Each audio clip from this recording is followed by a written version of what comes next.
Naghahanap ka ba ng sulit na paliguan at adventure getaway ngayong summer? Na nature ang vibes, na malatagitay ang klima? Dahil dito, sa halagang 150 pesos mo, makakapag-swimming ka na. Makakapag-enjoy sa apat nilang naglalakihang mga swimming pool.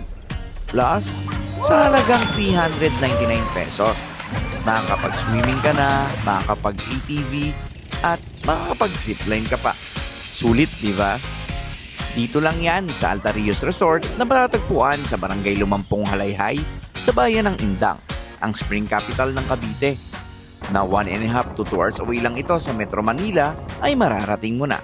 Pwede nga kayo dito mag-day tour or overnight dahil madami sila dito mga cottages na pwede nyong rentahan. Marami din sila dito mga rooms for couple, barkada, and family na perfect for your bondings. At kung gusto nyo namang ng nature experience, ay pwede nga din kayo dito mag-camping at mag-bonfire. Kaya napakadami nyong pagpipilian for your stay. Meron din silang playground area for kids, kaya for sure, mag-e-enjoy din ng mga kids nyo dito. Sa dami nilang pwedeng laruan at gawin. Plus, madami ding mga Instagrammable spots habang namamasyal kayo dito. At kung wala ka naman dalang pagkain, hindi mo na din ito problema. Dahil meron din sila ditong restaurant and Alta Vista Cafe na pwede nyong orderan ng mga pagkain at inumin. At bukod pa nga dyan, ay pwede din itong pagdausan ng mga team building events. Kaya meron din sila dito mga packages for team buildings na kasama na ang accommodation, ang team building venue with activities, facilitator, hall indoor and outdoor, swimming, cottages, river trekking, at full board meals.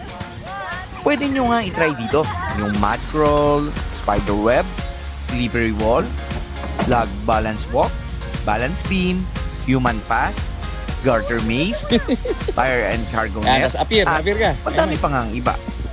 Tapos, pwede nga din kayo dito maglaro ng basketball at volleyball. Kaya for sure, ma-enjoy nyo ang stay nyo dito.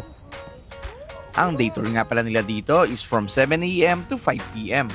At ang overnight naman ay from 6 p.m. to 6 a.m. At pwedeng-pwede ito sa mga gusto mag-walk-ins. Madali lang din ito puntahan. I-waste nyo lang or i-search sa Google ang Alta-Rios Resort at dadali na kayo dito. Or kung magko-commute naman kayo, ay sumakay lang kayo ng bus sa PITX na biyaheng Indang Cavite. Tapos bumaba naman sa bayan ng Indang at doon sumakay ng jeep ng biyaheng Alfonso at dadala ito mismo sa harap ng Alta-Rios Resort. So for